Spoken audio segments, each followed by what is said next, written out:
जय हिंद दोस्तों। हम लोग विज्ञान की श्रृंखला को आगे बढ़ाते हुए जीव विज्ञान में एक नया टॉपिक लेकर के आए हैं जिसका नाम है एक्सक्रीटरी सिस्टम या फिर उत्सर्जन तंत्र। दोस्तों, इस टॉपिक को हम लोग बहुत बेहतर ढंग से कवर करने वाले हैं। आप इस टॉपिक को पूरा देखिएगा और नोट्स बनाइएगा। दोस्तों, इस टॉपिक से जितने भी महत्वपूर्ण प्रश्न पूछे जाने की संभावना है या अभी तक प्रीवियस ईयर एग्जामों में पूछे गए हैं उन सबको हमने यहाँ पे सम्मिलित कर दिया है। तो दोस्तों, पूरा वीडियो देखिएगा और इसका नोट्स ज़रूर बनाइएगा। यह एक रिवीजन सीरीज के तौर पे आपके लिए रामबाण साबित होगी। दोस्तों, जितनी भी आगामी परीक्षाएं हैं उनके लिए यह बहुत ही इम्पोर्टेंट टॉपिक हैं। हमने आपसे पहले ही बता दिया था कि सारे इम्पोर्टेंट टॉपिक हम आपसे पहले आपको करवाएंगे। इसके बाद सिलेबस के अकॉर्डिंग हम लोग अपना सिलेबस कंप्लीट करेंगे। तो चलिए दोस्तों, शुरू करते हैं आज का टॉपिक एक्सक्रीटरी सिस्टम या फिर उत्सर्जन तंत्र। उससे पहले जो लोग चैनल पे नए हैं वो लोग चैनल को सब्सक्राइब कर दें और बेल आइकन को प्रेस जरूर कर दें जिससे समय पर नोटिफिकेशन आपको मिलता रहे। तो चलिए दोस्तों, शुरू करते हैं। सबसे पहले हम लोग देखते हैं उत्सर्जन तंत्र। उत्सर्जन तंत्र में इसकी परिभाषा हम लोग शुरू करते हैं परिभाषा से। तो सबसे पहले समझ लेते हैं कि उत्सर्जन क्या होता है, फिर समझते हैं उत्सर्जन तंत्र क्या होता है। तो उत्सर्जन समझते हैं जीवों के शरीर से विषैले अवशिष्ट पदार्थों को निकालने का प्रोसेस उत्सर्जन कहलाता है। यानी कि किसी भी जीव के शरीर से जो भी विषैला पदार्थ निकलता है, चाहे वो मल हो या यूरिया हो या अमोनिया हो या पसीना हो या यूरिक अम्ल हो या बलगम हो या कार्बन डाइऑक्साइड हो, ये सब क्या कहलाते हैं? अवशिष्ट पदार्थ। तो इन्हीं अवशिष्ट पदार्थों का शरीर से निकलना उत्सर्जन कहलाता है। और उत्सर्जन तंत्र क्या कहलाता है? तो जिन अंगों के द्वारा यह प्रोसेस कंप्लीट होता है उसे हम लोग उत्सर्जन तंत्र कहते हैं या उत्सर्जन अंग कहते हैं। आई होप ये परिभाषा आप बिल्कुल आसानी से समझ गए होंगे कि जीवों के शरीर से विषैले अवशिष्ट पदार्थों को शरीर से बाहर निकलने का जो प्रोसेस है वो उत्सर्जन कहलाता है। और विषैले अवशिष्ट पदार्थ क्या हो सकते हैं बॉडी में? तो यूरिया हो सकता है, अमोनिया हो सकता है, पसीना हो सकता है, यूरिक अम्ल हो सकता है, बलगम मल और कार्बन डाइऑक्साइड गैस वगैरह हो सकती है। तो ये चीज़ आप समझ गए होंगे कि उत्सर्जन किसे कहते हैं और उत्सर्जन तंत्र क्या होता है। अब हम लोग देख लेते हैं कि जो विषैले अवशिष्ट पदार्थों का शरीर से बाहर निकाला जाता है वो कौन से अंग बॉडी में काम करते हैं, कौन से अंगों के द्वारा इसको शरीर से बाहर निकाला जाता है। तो इसमें से आपको 4 से 5 अंग पढ़ने होते हैं। जैसे वक्र, इसी को किडनी कहा जाता है, त्वचा, फेफड़ा, यकृत और बड़ी आंत। तो ये कुछ 5 अंग हैं जिनके द्वारा विशिष्ट जो भी विषैले अवशिष्ट पदार्थ हैं उनको हम लोग शरीर से क्या करते हैं? बाहर निकालते हैं। तो आपको अब मोटा मोटा एक आइडिया हो जाना चाहिए कि कौन से अंग हैं उत्सर्जन तंत्र में जो सहायता करते हैं। तो उसमें हमने आपको बता दिया कि किडनी, स्किन, फेफड़ा, लीवर और बड़ी आंत ये अंग हैं जो उत्सर्जन तंत्र में मदद करते हैं। यानी कि विषैले जो अवशिष्ट पदार्थ हैं बॉडी से उनको बाहर निकालने में हमारी मदद करते हैं। अब आपको जहाँ से प्रश्न पूछता है तो आपको ये मोटा मोटा आइडिया होना चाहिए कि किडनी क्या बाहर निकालती है, स्किन क्या हमारे शरीर से विषैले अवशिष्ट पदार्थ को बाहर निकालती है, वैसे ही लीवर और लंग्स और बड़ी आंत क्या निकालते हैं। तो इसको हमने एक ही जगह पे फ्रेम कर दिया है। तो आप इसको स्क्रीनशॉट ले लीजिएगा या फिर आप वीडियो स्टॉप करके इसको नोट करिए। जैसे किडनी क्या बाहर निकालती है? किडनी को ही एक दूसरे शब्दों में, उर्दू के शब्द में गुर्दा बोला जाता है। तो किडनी यूरिया यानी पेशाब का उत्सर्जन करती है और पूरी बॉडी का सबसे मुख्य उत्सर्जी अंग के रूप में किडनी को हम लोग जानते हैं। स्किन क्या बाहर करती है? तो स्किन पसीना, सीवम, सीवम का मतलब होता है तैलीय पदार्थ। आपने कभी नोटिस करा होगा कि जब सुबह उठते हैं तो किसी किसी की स्किन ऑयली होती है तो उसके फेस में बहुत ढेर सारा ऑयल निकल आता है, तो वही कहलाता है, वो जो ऑयल होता है उसी को हम लोग सीवम बोलते हैं। और नमक, पसीने में नमक ही होता है, ये आप अच्छे से जानते हैं। और लंग्स क्या बाहर करते हैं, लंग्स क्या उत्सर्जन करते हैं, तो कार्बन डाइऑक्साइड का और बलगम का। ठीक है, कार्बन डाइऑक्साइड और बलगम का। लीवर क्या करता है, तो ये अमोनिया का यूरिया में परिवर्तन कर देता है और वही यूरिया बाद में किडनी के द्वारा बाहर कर दिया जाता है। अभी अमोनिया का यूरिया में परिवर्तन करेगा लीवर, और ये यूरिया है ये किडनी के थ्रू, हमारे यूरेटर के थ्रू आकर के बाहर हो जाती है। ठीक है, तो ये चीज़ आप अच्छे से समझ गए होंगे। और बड़ी आंत तो जो अनपचा भोजन होता है जिसको काइल बोला जाता है उसको बाहर कर देते हैं। इससे पहले हमने आपको याद होना चाहिए कि हमने पाचन तंत्र पूरा वीडियो कंप्लीट करा था, तो ये जो बड़ी आंत और ये जो यकृत उस यूनिट में भी कंप्लीट किया है, तो आप जाकर के वहाँ से भी ये पूरा पाचन तंत्र का प्रोसेस समझ सकते हैं। उसका वीडियो का लिंक डिस्क्रिप्शन में लगा देंगे, वहाँ से आप इसको देख लीजिएगा तो चीज़ें और बेहतर समझ आएंगी। चलिए, तो ये बात आपके अच्छे से समझ में आ गई कि किडनी क्या उत्सर्जित करती है, स्किन क्या करता है, लंग्स क्या करते हैं, लीवर क्या करती है और बड़ी आंत क्या उत्सर्जित करते हैं। तो ये चीज़ें आपके समझ में आ गई। परिभाषा हमने समझ ली कि उत्सर्जन क्या कहलाता है, उत्सर्जन तंत्र में कौन कौन से अंग सम्मिलित होते हैं, और जो विषैले अवशिष्ट पदार्थ होते हैं तो कौन कौन से विषैले अवशिष्ट पदार्थ होते हैं जो बॉडी से रिलीज होते हैं, वो होते हैं बॉडी से बाहर निकाले जाते हैं यूरिया, अमोनिया, पसीना, यूरिक अम्ल, बलगम, मल और कार्बन डाइऑक्साइड। ये बॉडी में ये विषैले पदार्थ पाए जाते हैं जिनको ये 5 अंग मिलकर के शरीर से बाहर निकालने का काम करते हैं। चलिए, अब इसके आगे हम लोग देखने वाले हैं इसमें एक एक सेगमेंट को हम लोग पढ़ेंगे कि जैसे हमने आपको बताया कि किडनी यूरिया यानी पेशाब का उत्सर्जन करती है, तो किडनी को हम लोग डिटेल से पढ़ेंगे ताकि सिंगल क्वेश्चन आपसे छूट ना पाए। चलिए, अब देखते हैं हम लोग किडनी के बारे में, हम लोग यहाँ पे डिटेल से पढ़ते हैं। तो सबसे पहले हम लोग देख लेते हैं कि ये पूरा फिगर बना हुआ है, तो ये यूरेटर है, इसी को पेशाब नली कहा जाता है, और ये ब्लैडर है जहाँ पे पेशाब स्टोर होता है, और ये यूरेथ्रा है जहाँ से पेशाब आउट होता है। तो ये बात आप अच्छे से समझ गए होंगे। और ये जो देख रहे हो आप रेड कलर की दोनों साइड बनी हुई हैं सेम के आकार का, सेम समझते हो ना, सेम का जो बीज होता है उसके आकार का, ये जो देख रहे हो आप, तो इन्हीं को किडनी कहा जाता है। ठीक है, तो ये किडनी किस तरीके से कनेक्ट है बॉडी में, किस तरीके से ये यूरेटर के थ्रू आती है ब्लैडर से, और यूरेथ्रा के द्वारा इसको बाहर कर दिया जाता है। अब हम लोग समझ लेते हैं, इसका फिगर यहाँ भी हमने बना दिया है, तो अब इसको समझाएंगे इंटरनल और एक्सटर्नल किडनी में। अब देखते हैं हम लोग, सबसे पहले देखते हैं किडनी यह शरीर का सबसे मुख्य उत्सर्जी अंग है। ये हमने ऊपर ही बता दिया था आपको कि शरीर का सबसे मुख्य उत्सर्जी अंग क्या है, किडनी है। इसके अध्ययन को नेफ्रोलॉजी कहते हैं। इसके अध्ययन को क्या बोलते हैं, तो नेफ्रोलॉजी बोलते हैं। किडनी की इकाई नेफ्रॉन है। अब बहुत सारे बच्चों को कन्फ्यूजन यहाँ पे क्रिएट हो जाता है कि नेफ्रॉन, न्यूरॉन, ये क्या, इसमें डिफरेंस कैसे होता है, ये इसी पे सस्पेंस हो जाता है। तो समझो, किडनी की जो इकाई है उसको नेफ्रॉन कहते हैं, और जो ब्रेन की इकाई है उसको न्यूरॉन कहते हैं, और जो फेफड़े की इकाई है उसको क्या बोलते हैं, एल्बियोली। क्या बोलते हैं, एल्बियोली, उसको बोलते हैं एल्बियोली। तो इसी वजह से हमने इसको एक जगह पे नोट डाउन कर दिया है ताकि जो आपका सस्पेंस है वो क्लियर हो सके। हमारे पढ़ाने का उद्देश्य ये है कि चीज़ें जो आपकी सस्पेंसिबल हैं वो चीज़ें हट सकें, आपका सस्पेंस कन्फ्यूजन बिल्कुल क्लियर हो सके, तभी हमारे पढ़ाने का औचित्य है और आपके पढ़ने का भी उससे लाभ निकलेगा। तो आई होप ये चीज़ आप अच्छे से समझ गए होंगे कि जो किडनी की जो इकाई है उसको क्या बोलते हैं, नेफ्रॉन, और ब्रेन की इकाई को न्यूरॉन, और फेफड़े की इकाई को क्या बोलते हैं, एल्बियोली। तो इसको बिल्कुल आप ऐसे ही नोट डाउन करिएगा, एक ही जगह पे इसको लिखिएगा। अब देखते हैं किडनी का वजन क्या होता है। तो 140 से 180 ग्राम एक किडनी का वजन होता है। क्या होता है, 140 से 180 ग्राम। प्रत्येक किडनी में लगभग 10 लाख नेफ्रॉन पाए जाते हैं।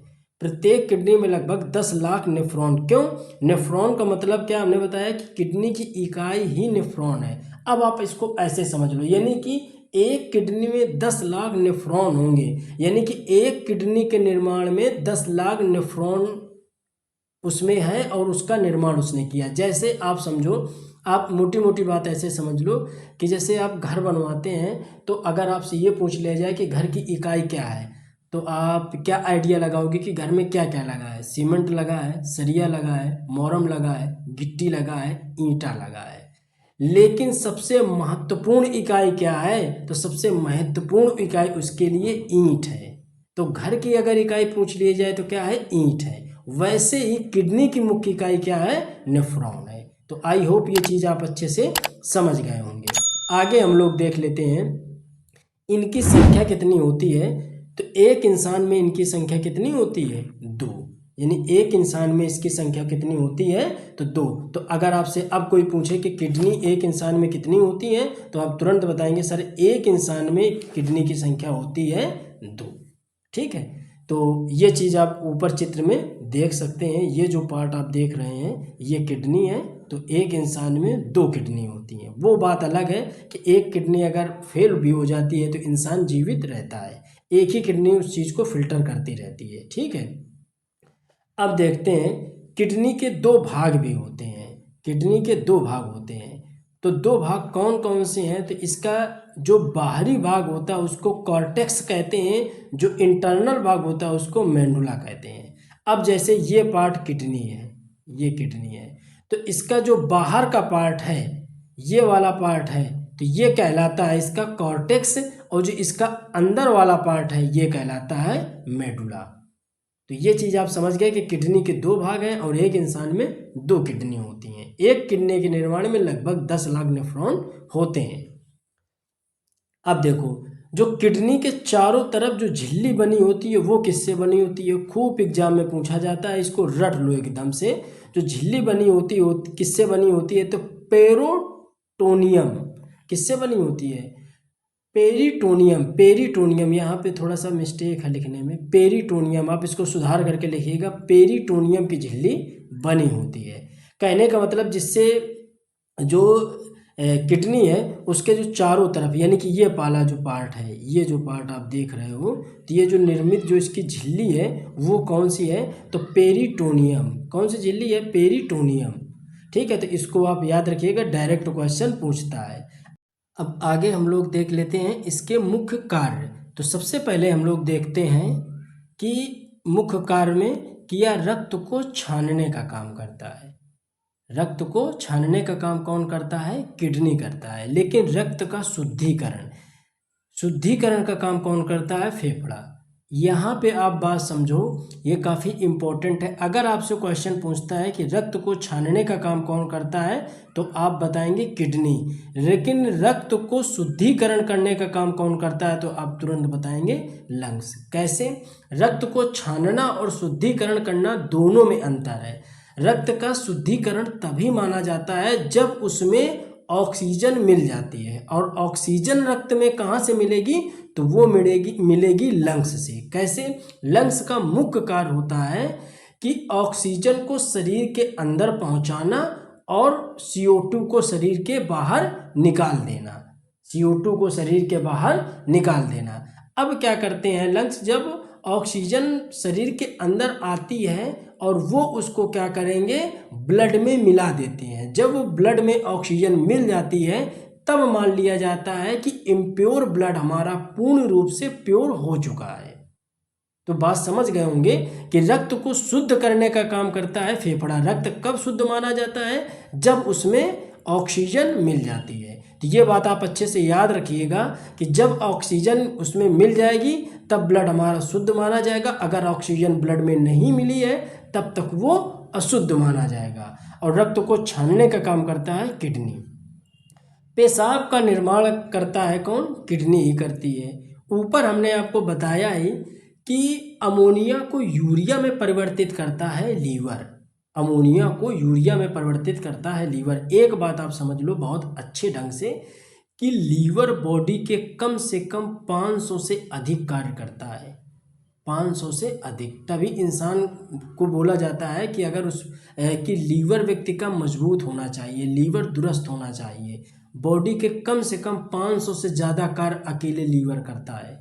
ठीक है, तो अमोनिया को यूरिया में बदलता है लीवर, और यूरिया ही किडनी के थ्रू आकर के फिल्टर होकर के पेशाब के रूप में शरीर से बाहर होती है। अब देखो अगला है अम्ल और क्षार को नियंत्रित करने का काम करता है कौन? किडनी। आगे देख लेते हैं जहर को क्या करता है, जहर का प्रभाव ये कम कर देता है या निष्क्रिय कर देता है। अब देखो आप एक बात समझो, कुछ लोगों के दिमाग में आ रहा होगा कि जहर का किडनी से क्या मतलब है। तो समझो बात, हम लोग जब शराब पीते हैं या जहर पीते हैं तो सबसे ज़्यादा जो अंग प्रभावित होता है वो होता है लीवर, लेकिन ऐसा नहीं है, उस किडनी भी प्रभावित होती है। आपने सुना होगा कि व्यक्ति ने बहुत ज़्यादा शराब पी ली तो उसकी किडनी फेल हो गई। तो किडनी तो लास्ट में फेल होती है, सबसे पहले फेल होता है लीवर। बात समझ गए? सबसे पहले फेल होता है लीवर। थोड़ी सी बात आप यहाँ समझ लो कि लीवर के बारे में अभी आगे आपको बताएंगे, लेकिन इस पॉइंट को समझाने के लिए आपको बता रहे हैं कि लीवर की खासियत ये होती है कि उसमें पाई जाती है एक सेल पाई जाती है। सेल उसमें दो कूफर सेल और हेपेटिक सेल पाई जाएंगे, अभी हम आपको आगे बताएंगे। अभी उसमें लीवर में आप समझो कि एक सेल पाई जाती है जिसको बोलते हैं कूफर सेल। अब कूफर सेल का काम होता है कि बॉडी में अगर विषैले पदार्थों को प्रभाव को कम कर देना। जैसे किसी व्यक्ति ने जहर पिया या शराब अधिक मात्रा में पी ली तो कूफर सेल क्या करती हैं, उसके प्रभाव को कम कर देती हैं। लेकिन जितनी कूफर सेल उसमें वर्क करती हैं उतनी कूफर सेल डेड हो जाती हैं, मर जाती हैं। अब क्या हुआ कि इंसान ने बहुत अधिक मात्रा में शराब या जहर पी लिया।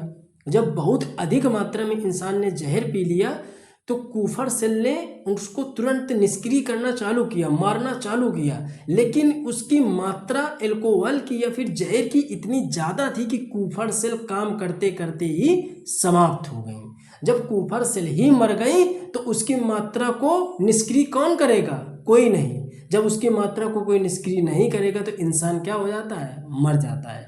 जब इंसान मर जाता है तो डॉक्टर लोग कैसे पता करते हैं कि इसको जहर दिया गया है? जब पोस्टमार्टम होता है तो डॉक्टर लीवर चेक करते हैं, लीवर में देखते हैं कि कूफर सेल अगर मर गई है तो वो तुरंत समझ जाते हैं कि इंसान को जहर दिया गया है।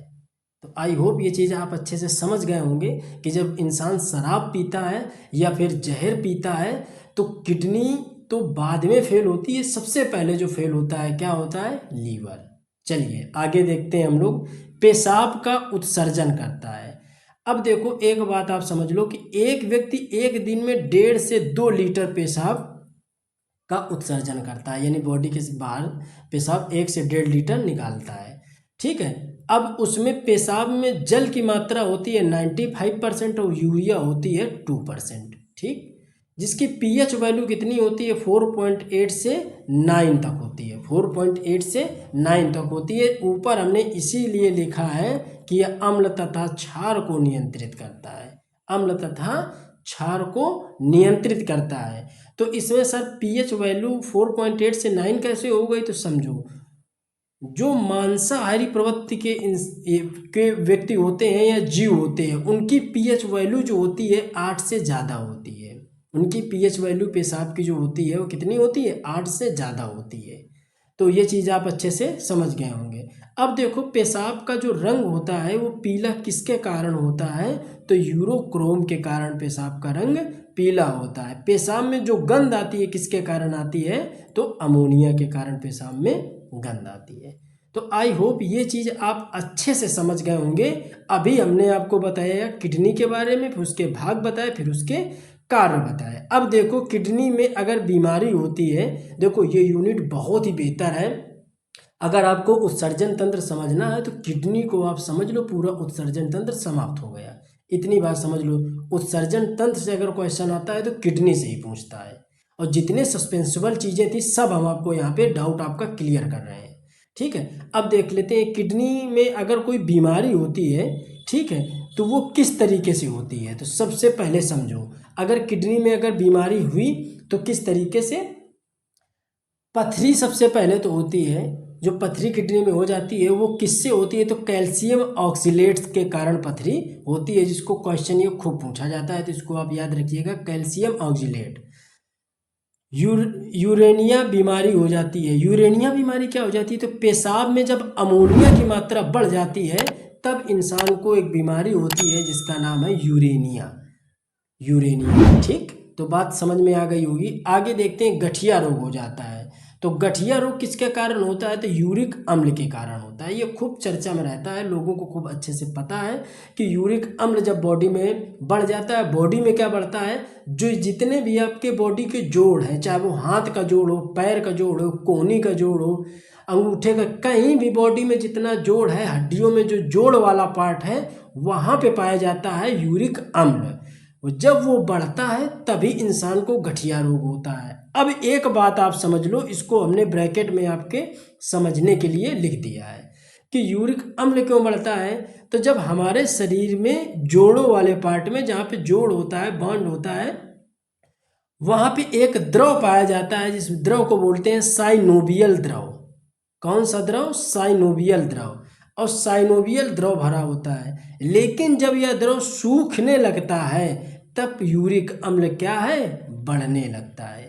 जब तक साइनोवियल द्रव सूख नहीं रहा है तब तक यूरिक अम्ल नहीं बढ़ता, यूरिक एसिड नहीं बढ़ता। जब साइनोवियल द्रव, ये साइनोवियल द्रव पाया कहाँ जाएगा? तो ये साइनोवियल द्रव हमारे जोड़ों में पाया जाता है, जहाँ पे हमारे जोड़ हैं वहाँ पे ये पाया जाता है। तो साइनोवियल द्रव जब सूखने लगता है तब बॉडी में क्या होता है? यूरिक अम्ल बढ़ने लगता है, जिससे क्या होता है कि गठिया बीमारी जन्म लेती है। और गठिया बीमारी में होता क्या है? तो बुढ़ापे में इंसान के जोड़ों में दर्द होने लगता है। आई होप ये भी बात आप अच्छे से समझ गए होंगे। देखो, इस तरीके से पढ़ाई करो कि अगर आप भविष्य में या इन फ्यूचर अभी आप कभी क्लास भी लो तो आप बच्चों को अच्छे से समझा सको, उन चीज़ों को अच्छे से बता सको कि किस कारण कौन सी बीमारी और किस तरीके से उस चीज़ों को समझा जाता है। ठीक है, तो इस तरीके से आप उसको, जब भी हम हिंट में कोई चीज़ बताते हैं तो उसको आप अपने स्तर से नोट कर लिया करो। अरे आपको ही तो अपना नोट्स पढ़ना है कि आप अपने लड़के बच्चे नाती पोता के लिए तैयार कर रहे हैं कि देखो हमने भी तैयारी करी थी सिविल सर्विसेज या पुलिस की या अन्य एग्ज़ाम की, देखो हमने इस तरीके से नोट्स बनाए थे। अरे भाई, उनसे ज़रूरत नहीं है, तुम अच्छे से अपने हिसाब से नोट्स बना लो, जैसे भी बना सको, ठीक है। और बना करके आपका सिलेक्शन हो जाए, आप अपनी मंजिल पा लो, यही सबसे बेहतर है। चलिए आगे हम लोग देख लेते हैं। किडनी को 48 घंटे के अंदर ट्रांसप्लांट किया जा सकता है। अगर किसी इंसान की एक किडनी फेल हो जाती है या गड़बड़ हो जाती है तो उसकी किडनी को 48 घंटे का प्रोसेस होता है, तो उसके तहत उसको ट्रांसप्लांट कर देंगे। एक किडनी को काट करके हटाया जा सकता है, एक किडनी के दम पे भी इंसान जीवित रह सकता है। चलिए आगे देख लेते हैं हम लोग कि नाइट्रोजन मुक्त उत्सर्जित पदार्थ के आधार पे जीव 4 प्रकार के होते हैं। सिविल सर्विसेज के लिए बहुत ही इम्पोर्टेंट है ये चीज़, इसको याद रखिएगा। देखो 4 प्रकार कौन से होते हैं जीवों के? तो सबसे पहला होता है अमोनोटेलिक। सबसे पहला कौन सा है? तो अमोनोटेलिक। दूसरा है यूरियोटेलिक। तीसरा है यूरकोटेलिक। चौथा है गुआनोटेलिक। अब इनमें अंतर समझो। अमोनोटेलिक, जो जीव अमोनिया का स्रावन करेंगे वो कहलाएंगे अमोनोटेलिक। इसमें कौन कौन से जीव आते हैं? तो मछली, अमीबा और जितने कीट होते हैं वो सब अमोनोटेलिक के अंतर्गत आते हैं। यूरियोटेलिक क्या होता है? तो जो जीव यूरिया का उत्सर्जन करते हैं वो किसके अंतर्गत आते हैं? यूरियोटेलिक। नाम से इसको कनेक्ट करो, यूरियो यूरिया, अमोनो अमोनिया। ठीक है, इसी तरीके से इसको कनेक्ट करोगे तो याद हो जाएगा। ठीक है, यूरियो यूरिया, अमोनो अमोनिया। ठीक है, तो जो जीव यूरिया का उत्सर्जन करेंगे वो क्या कहलाते हैं? वो कहलाएंगे यूरियोटेलिक। अब जैसे इसमें स्तनधारी आते हैं। स्तनधारी में मनुष्य भी आते हैं और पशु भी आते हैं, मानव जाति भी आती है। अब मनुष्यों में, अब इसमें भी लोगों को बड़ा सस्पेंस रहता है कि क्या स्तनधारी सिर्फ पुरुष महिला वर्ग होता है? ऐसा नहीं है। स्तनधारी में पुरुष और महिला दोनों आती हैं। जब बच्चा पैदा होता है तो आप देखते होंगे स्तन दोनों के होते हैं, चाहे वो मेल हो या फीमेल हो, लड़की हो या लड़का हो। लेकिन एक उम्र के बढ़ने के साथ साथ क्या होता है कि फीमेल कैंडिडेट के स्तन बढ़ने लगते हैं, उनका विकास होता है। क्यों? क्योंकि उनके अंदर पाई जाती हैं ग्लैंड, ग्रंथियां, जो स्तन को बढ़ाने का कार्य करती हैं, लेकिन पुरुषों के अंदर वो ग्रंथियां नहीं पाई जाती हैं। तो इस बात को आप अच्छे से याद रखिएगा कि स्तनधारी में पुरुष भी आते हैं और महिला भी आते हैं। क्यों? महिलाओं में स्तन ग्रंथियां पाई जाती हैं, ठीक है, जिसके कारण उनका विकास उसी क्रम में होता है, और पुरुषों में नहीं पाई जाती हैं, जिसके कारण पुरुषों का विकास भी उसी क्रम में होता है। तो आई होप ये चीज़ आप अच्छे से समझ गए होंगे। अब देखते हैं यूरकोटेलिक जो जीव यूरिक अम्ल का उत्सर्जन करते हैं। किसका? यूरिक अम्ल। अभी देखा आपने, ऊपर देखा यूरियो तो यूरिया, यूरको तो यूरिक अम्ल, उसमें पक्षी आते हैं, जितने भी सरीसृप वर्ग के हैं वो सब आते हैं। गुआनोटेलिक में जो जीव ग्वानिन का उत्सर्जन करते हैं वो कहलाते हैं कौन से? गुआनोटेलिक। इनमें मकड़ी और बिच्छू आते हैं। आई होप ये भी चीज़ आप अच्छे से समझ गए होंगे। अब पादप और पेड़ पौधों के लिए एक अलग ही है, जो लासा और गोंद का उत्सर्जन करते हैं। अब जैसे पेड़ पौधे क्या उत्सर्जित करेंगे? तो लासा करेंगे या गोंद? गोंद का आप तो सेंस समझते ही होंगे कि कुछ पेड़ क्या करते हैं, गोंद निकालते रहते हैं, और कुछ लासा, जैसे आप पेड़ को थोड़ा सा काट दो या कुल्हाड़ी मार दो और फिर हटाओ तो एक लिबलिबा लिक्विड आपको मिलेगा, उसी को एक भाषा में लासा बोला जाता है। और कुछ पेड़ों में आप देखते होंगे कि गोंद हमें देखने को मिलती है। अब देख लेते हैं हमने, आई होप ये चीज़ आप अच्छे से समझ गए होंगे। किडनी के बारे में हमने पूरा आपको डिटेल से समझाया, ठीक है। तो ये किडनी से बस आपको इतना ही पढ़ना है, इसके अलावा कुछ मत पढ़िए, सारा आपका यहीं से कवर हो जाएगा। आप कहीं से भी टेस्ट लगा के देखिए, सिंगल क्वेश्चन आपका छूटने वाला नहीं है, आप अच्छे से कर लेंगे। चलिए अब हम लोग देख लेते हैं, अगला उत्सर्जी अंग है जिसको कहते हैं त्वचा। तो त्वचा के बारे में समझते हैं। सबसे पहले हम लोग देखते हैं त्वचा के बारे में। यह मुख्य रूप से पसीना, सीबम, नमक, इनका क्या करता है? उत्सर्जन करता है। सीबम के बारे में हमने बता दिया कि सीबम क्या होता है। अब देखते हैं, त्वचा में सफ़ेद ग्रंथियां पाई जाती हैं और कुछ तेली ग्रंथियां पाई जाती हैं, ठीक है। तो सफ़ेद ग्रंथियां जो पाई जाती हैं उनसे पसीने का उत्सर्जन होता है, और जो तेली ग्रंथियां पाई जाती हैं उनसे किसका? तेल का उत्सर्जन होता है। अभी हमने आपको बताया कि त्वचा से सीबम का उत्सर्जन होता है। जब किसी किसी का फेस ऑयली होता है, तो जब आप देखते हो, ये फेस पे ही ज़्यादा नोटिस भी हो पाता है, बॉडी पे बहुत कम हो पाता है। तो जब आप सुबह उठते हो तो देखते हो कि नाक के दोनों साइड आप देखोगे ध्यान से, आँख के नीचे और नाक के दोनों साइड आपका थोड़ा फेस ऑयली ज़्यादा होता है, ठीक है। तो वो किसके कारण होता है? तेली ग्रंथियों के कारण होता है, ठीक है, जो तेल का उत्सर्जन करते रहते हैं। इसी को हम लोग सीबम कहते हैं टेक्निकल भाषा में। ये हमने यहाँ पे देखो, ये बना रखा है फिगर स्किन का, ठीक है। तो ये स्किन के ये हेयर हैं और ये पूरा उसका फिगर है, ठीक है। अब देखते हैं, मानव शरीर का जो सबसे बड़ा अंग है वो स्किन ही है। त्वचा हमारे शरीर के टेम्परेचर को नियंत्रित करने का काम करती है। ये सबसे इम्पोर्टेंट फैक्ट है। सबसे ज़्यादा इम्पोर्टेंट फैक्ट क्या है कि त्वचा हमारे शरीर के तापमान को नियंत्रित करती रहती है, या टेम्परेचर को नियंत्रित करती है। आगे हम लोग देख लेते हैं लंग्स यानी फेफड़ा के बारे में। देखो, लंग्स को हम लोग जब श्वसन तंत्र पढ़ाएंगे, रिस्पायरेशन सिस्टम पढ़ाएंगे, तब वहाँ पे आपको इसको डिटेल से बताएंगे। अभी उत्सर्जन में जितनी डिमांड है, जितनी ज़रूरत है, उतना आप यहाँ पे इसको पढ़ लो। जैसे शरीर में CO2, जलवाष्प और बलगम का उत्सर्जन कहाँ से होता है? फेफड़ों से होता है। जलवाष्प के रूप में फेफड़े लहसुन, प्याज और कुछ मसालों में पाए जाने वाले वाष्पीय घटक को जो शरीर से हमारे बाहर निकालते हैं। अब जल वाष्प में जैसे लहसुन, प्याज हमने खाया, कुछ तेल मसाला वाला ज़्यादा आइटम खाया, तो उसमें जो वाष्पशील घटक होंगे उनको शरीर से बाहर करने का काम करते हैं कौन? फेफड़े करते हैं। चलिए अब समझ लेते हैं यकृत यानी जिगर यानी लीवर के बारे में, ठीक है। तो समझते हैं, इसमें हेपेटिक सेल और कूफर सेल पाई जाती हैं। कूफर सेल के बारे में आपको हमने डिटेल से समझा दिया, ठीक है। अब क्या करते हैं हम लोग, समझते हैं कि यह अमोनिया को यूरिया में बदलने का कार्य करते हैं। यह सबसे बड़ी ग्रंथि है। कौन सी ग्रंथि है? बाह्यस्रावी ग्रंथि है। कौन सी ग्रंथि है? बाह्यस्रावी ग्रंथि है। बाह्यस्रावी ग्रंथि कौन सी ग्रंथियां कहलाती हैं? जो एंजाइम और जूस का स्रावन करें, जो एंजाइम और जूस का निर्माण करें, वो ग्रंथियां बाह्यस्रावी ग्रंथियां कहलाती हैं। ग्रंथियां हमने बताई थी 3 प्रकार की होती हैं। एक बार इसको समझ लेते हैं। ग्रंथियां 3 प्रकार की होती हैं। एक होती है अंतःस्रावी, दूसरी होती है बाह्य और तीसरी होती है मिश्रित ग्रंथि।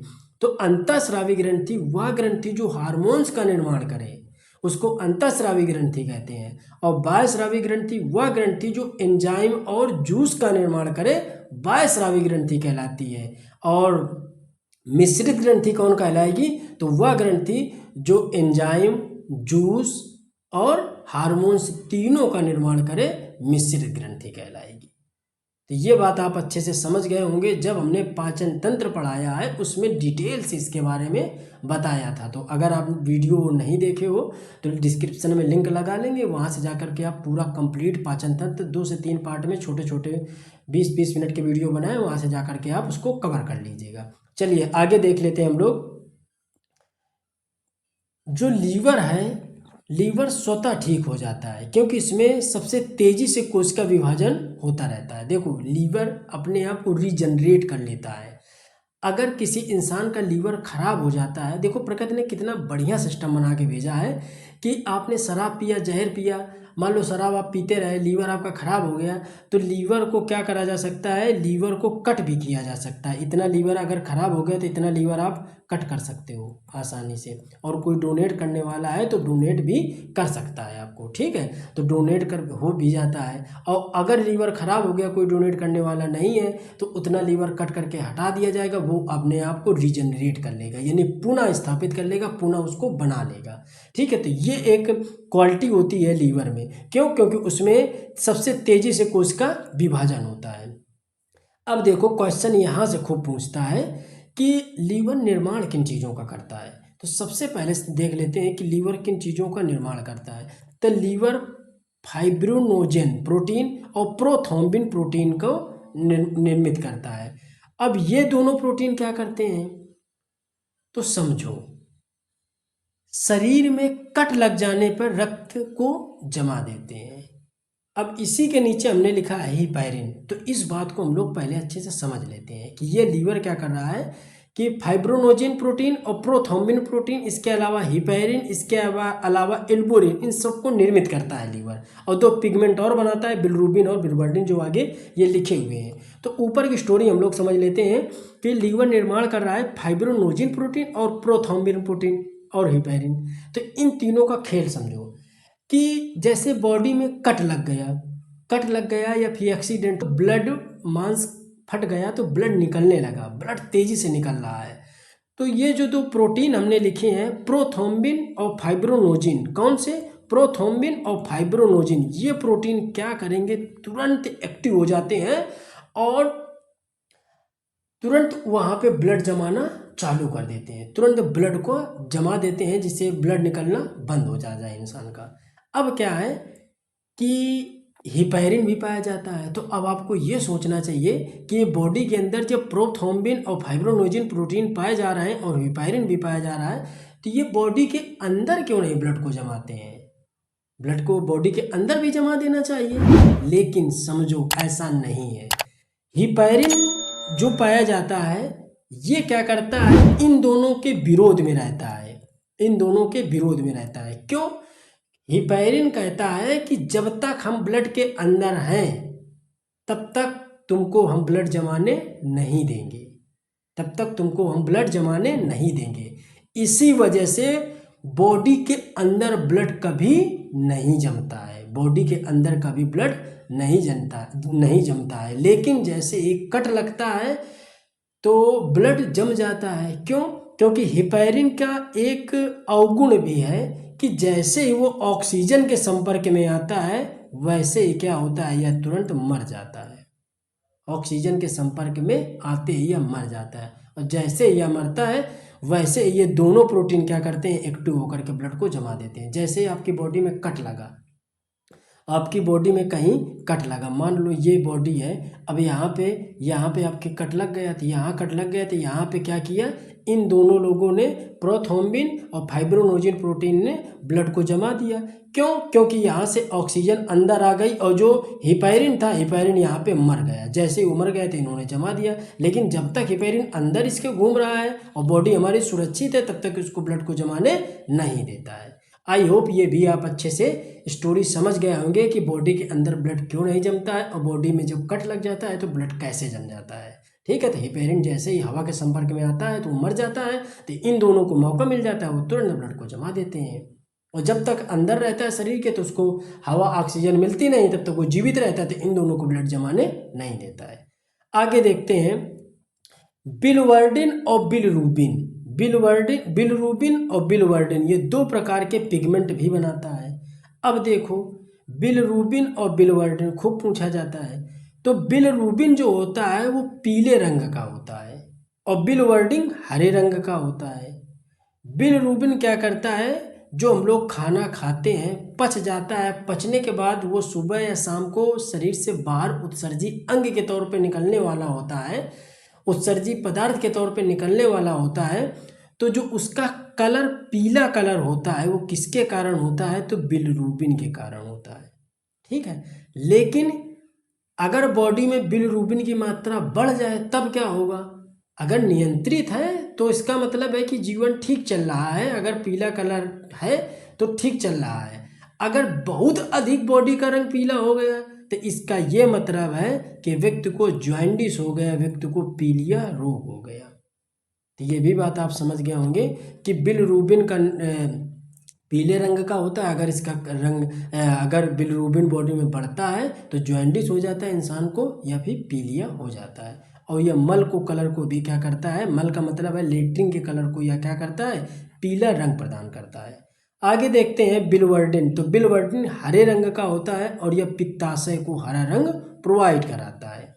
चलिए अब हम लोग देख लेते हैं यहाँ पे कि लीवर किन चीज़ों को परिवर्तित करता है, किन चीज़ों को परिवर्तित करता है। तो सबसे पहले ये क्या करता है, अमोनिया का यूरिया में परिवर्तन करता है और यूरिया आकर के बाद में किडनी में जाती है और वो फिर यूरेटर के थ्रू ब्लैडर में आती है और ब्लैडर के थ्रू फिर बाहर निकल जाती है। ये चीज़ तो हमने आपको ऊपर किडनी में बता दिया। अब यह ग्लूकोज को ग्लाइकोजन में बदलता है। अब समझो, जब इंसान का लीवर खराब हो जाता है तब बॉडी में ग्लूकोज की मात्रा बढ़ जाती है। क्यों? क्योंकि लीवर ग्लूकोज को ग्लाइकोजन के फॉर्म में नहीं बदल पा रहा है, तब बॉडी में किसकी मात्रा बढ़ेगी, ग्लूकोज की मात्रा बढ़ेगी। हमारी जो एनर्जी होती है वो लीवर ग्लाइकोजन के फॉर्म में एनर्जी को स्टोर रखता है। बात समझ में आ गई? आपने देखा होगा, ये समझ लो थोड़ा सा कॉन्सेप्ट कि कुछ लोग व्रत रहते हैं, वो लोग कुछ निर्जला कहते हैं ना, निर्जला भी रहते हैं। कुछ लोग बिना कुछ खाए पिए रहते हैं, सिर्फ पानी का सेवन करते हैं। तो आपको पता है कि पानी से हमें एनर्जी मिलती है क्या? पानी से एनर्जी मिलती है क्या? तो आप तुरंत बताएंगे सर नहीं मिलती है, उसमें 0 कैलोरी एनर्जी मिलती है हमको, यानी कोई एनर्जी नहीं मिलती। इंसान पानी पी के जब उसे एनर्जी नहीं मिल रही है तो जीवित कैसे है? तो समझो, जितना भी ग्लूकोज था लीवर ने ग्लूकोज को ग्लाइकोजन में कन्वर्ट कर लिया था। और ग्लाइकोजन क्या है, तो ग्लाइकोजन के रूप में ही एनर्जी हमारे बॉडी में स्टोर रहती है। कहाँ पे स्टोर रहती है? तो लीवर में स्टोर रहती है। कहाँ पे? एनर्जी जो हमारी है वो लीवर में स्टोर रहती है। तो जब इंसान व्रत रहता है तो जो स्टोर एनर्जी है यही इस्तेमाल होती रहती है। क्या? यही जो स्टोर एनर्जी है जिसको लीवर ने ग्लूकोज को ग्लाइकोजन में बदल करके स्टोर किया था, तो वही एनर्जी स्टोर रहती है जिससे इंसान चलता फिरता और अपने सारे दैनिक कार्य करता रहता है। तो आई होप ये भी बात आप अच्छे से, ये भी कॉन्सेप्ट आप अच्छे से समझ गए होंगे। अब हम लोग समझ लेते हैं, ये तो कॉन्सेप्ट आपको बता ही दिया कि जहर या शराब से लीवर या जिगर या यकृत खराब हो जाता है और यह नष्ट भी हो जाता है। अब हम लोग आगे देख लेते हैं, एक और कॉन्सेप्ट, ये भी बहुत अच्छा कॉन्सेप्ट है कि भ्रूण अवस्था में रक्त का निर्माण लीवर के मेसोडर्म में होता है। अब समझो कि रक्त का निर्माण देखो अवस्थाओं के अकॉर्डिंग होता है। ठीक है, जैसे अगर कोई भ्रूण है, भ्रूण का मतलब भ्रूण किसको कहते हैं? जब बच्चा माँ के पेट में होता है तब उसको भ्रूण कहते हैं। जब वो बाहर आ जाता है तो बेबी हो जाता है, बच्चा हो जाता है। तो जब तक पेट में बच्चा है यानी उसको भ्रूण कहते हैं, भ्रूण है तब तक। और जब इंसान वयस्क हो चुका है तब इन दोनों कैटेगरी में, दोनों सिचुएशन में ब्लड हमको अलग अलग तरीके से निर्मित होता है। जैसे जब इंसान वयस्क हो चुका है तो ब्लड हमें अस्थियों से मिलता है, अस्थियां ही ब्लड बनाती हैं। जब आपको पढ़ाएंगे WBC, RBC और प्लेटलेट्स, तब वहाँ इस चीज़ को बहुत बेहतर ढंग से आपको समझाएंगे कैसे ब्लड का निर्माण होता है। तो आप बस यहाँ पे इतना बात समझ लो कि वयस्क इंसानों में ब्लड का निर्माण कहाँ से होता है? तो अस्थियों से होता है, हड्डियों से होता है। ठीक है, बच्चा पैदा हो गया तो उसमें आप जानते ही हो कि जब बच्चा पैदा होता है तो 300 प्लस 300 हड्डियाँ होती हैं। लेकिन जो जैसे जैसे वो बढ़ता है तो हड्डियाँ जुड़ती रहती हैं और 206 हो जाती हैं। तो जब बच्चा पैदा हुआ तब उसमें ब्लड का निर्माण हड्डियों से हुआ, लेकिन जब वो माँ के पेट में है तब ब्लड का निर्माण कहाँ से होगा? उसके लीवर करेगा। तब ब्लड का निर्माण कौन करेगा? लीवर करेगा। लीवर में कहाँ से होगा? तो मेसोडर्म से होगा। खूब इंपॉर्टेंट है, खूब क्वेश्चन ये पूछा जाता है। तो आई होप ये भी बात आप अच्छे से समझ गए होंगे। आगे हम लोग देख लेते हैं बड़ी आंत के बारे में। तो बड़ी आंत भी एक उत्सर्जी अंग है, इसको हमने पढ़ा दिया है पाचन तंत्र में डिटेल से। तो वहाँ से जा करके आप ये वीडियो देख भी सकते हैं, इसके बारे में डिटेल से पढ़ सकते हैं। सिर्फ हम यहाँ पे उतनी बात बताएंगे जितना उत्सर्जी अंग के हिसाब से इम्पोर्टेंट है। यह देखिए, यह अनपचा भोजन, इसको काइल बोला जाता है, का उत्सर्जन करते हैं, जिसकी लंबाई 1 से 1.25 मीटर होती है। इसके 3 अंग हैं, सीकम, कोलोन और रेक्टम। इन तीनों के बारे में हमने वहाँ से डिटेल में बताया था। अब देखते हैं कोलोन क्या करता है। इस भाग में कुछ बैक्टीरिया पाए जाते हैं जो पचित भोजन को मल में बदलते हैं। अब देखो, इस भाग में कुछ बैक्टीरिया पाए जाएंगे, वो क्या करते हैं कि जो भी भोजन आया है उसको मल में कन्वर्ट करने का काम करते हैं और वो इसी मल को खा करके जीवित भी रहते हैं। ये किस पार्ट में होती है क्रिया? तो ये देखो हमने यहाँ पे बना रखा है, ये भाग है कोलोन। तो ये पार्ट में कोलोन वाले, बड़ी आंत के कोलोन भाग में ये प्रोसेस होता है। ये भाग है सीकम और ये भाग है रेक्टम। ठीक है, अब रेक्टम क्या करता है? इसी को मलाशय कहते हैं। तो यह मल को बाहर निकालने का कार्य करता है। क्या करता है? यह मल को बाहर निकालने का कार्य करता है और मल द्वारा यह शरीर से बाहर निकल जाता है। तो आई होप ये अच्छे से आपने इस चीज़ों को पढ़ा होगा। अगर आपने ध्यान से इस वीडियो को देखा है, समझा है, तो ये चीज़ें बहुत बेहतर से आपको समझ में आई होंगी। इसके बाद हमें नहीं लगता कि आपको कहीं से पढ़ने की ज़रूरत पड़ेगी, आपका सारा यहीं से कवर हो जाएगा। तो दोस्तों, कैसा लगा वीडियो? अगर वीडियो आपको अच्छा लगा है तो प्लीज़ वीडियो को शेयर करिएगा, वीडियो को लाइक करिएगा और जो लोग चैनल में नए जुड़े हैं वो लोग चैनल को सब्सक्राइब कर लें ताकि आप सारी मेरी क्लासों का आनंद ले सकें और जब भी वीडियो पोस्ट करें तब आपको नोटिफिकेशन समय से मिल जाए। चलिए दोस्तों, मिलते हैं अपने अगले वीडियो में। तब तक जय हिंद, जय